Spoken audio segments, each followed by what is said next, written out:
So, good morning, guys. So, in this video, I will demonstrate how to uh, create a web-based access control system with role-based access control. So, first, maglalagin tayo. Gamit itong user nyo. User, lalagin natin.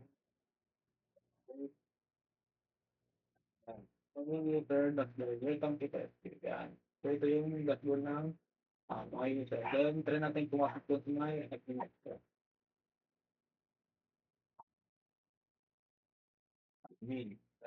So, sabi dito, access denied. You don't do not have permission to access that network. So, admin lang yung pwedeng pumasok sa admin network. So, continue as get naman tayo. Continue as get. Yeah. So, welcome. So, sabi dito, get access. Welcome lot. So, try natin pumasok dun sa admin network. Kung pwede pumasok yung get sa admin network. So, admin network. Yeah. So, basically, pareho sila ng user sa get na hindi sila pwede pumasok doon sa admin site. Then, try naman natin mag-register tayo. Okay, one, two, yeah. Ay,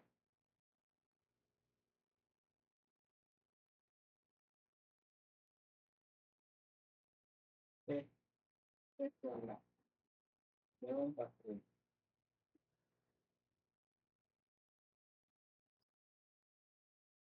So, register. Yan. So, registration successful. So, login tayo dito. Login natin yung user na yun. So, test one. Yan. So, try natin patukin yung admin dashboard. Try natin patukin. So, admin dashboard. Yan. So, test din pa rin siya. Ah, then, punta naman tayo dun sa ating admin. Admin. Then, yung, so ito yung admin natin.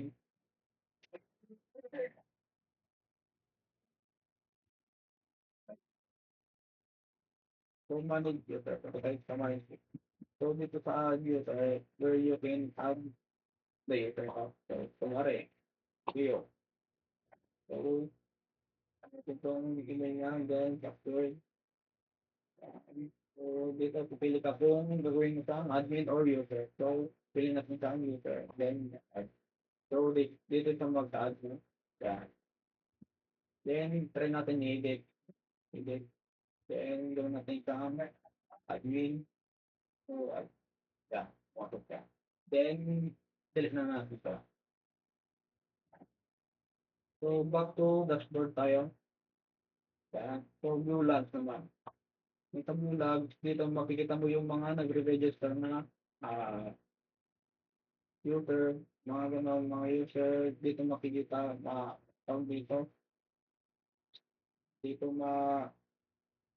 parang record na ito. Parang record. Parang record siya. So, back to dashboard. Yan. So, logs out. Then, next, punta naman tayo dun sa pagtubuan ng kasagot ka. So, index, sa may index, so yung station start. So, ginagamitan natin siya ng station, no? Ginagamitan natin siya ng station para ma-handle yung user authentication, no? And prevent station related attacks, no? Yung mga katulad ng mga CSR attacks, mga ganun. So, midterm log 1, midterm log 1, ito may login lang, share token, so ito, this self-continued method. So, ginagamitan natin siya ng CSR token para kung ano yung mga, ano lang, legitimate na identity or yung mga, kung sino yung admin lang, siya lang yung magpapasok sa mga sa website na ginagawa niya. So, yung TRF token is para mention niya yung request nyo, or kung valid ba siya or authenticated siya sa user. Then, ito ginagamitan natin siya ng triggered statement na para hindi siya magamitan ng SQL injection or para hindi siya ma-hack ng for security siya. Then, so, user session, yan, session, para hindi para ma-handle ng user yung authentication, ganyan, favorite, log, then, this is ML, wherein you can log in, mag-input ng mga email, ganyan, meron kang CRS token para ma-verify na kung authentic yung nagla-login or legitimate. Kung hindi legitimate yan, mag-error siya. So, pero kung legitimate siya, no, magla-login siya. Then, basis ng may registration, and then, ginagamitan natin ng CSRF validation. So, yan, pag hindi yung indicator, mag-secure siya. Yan. Validation din. Then, this is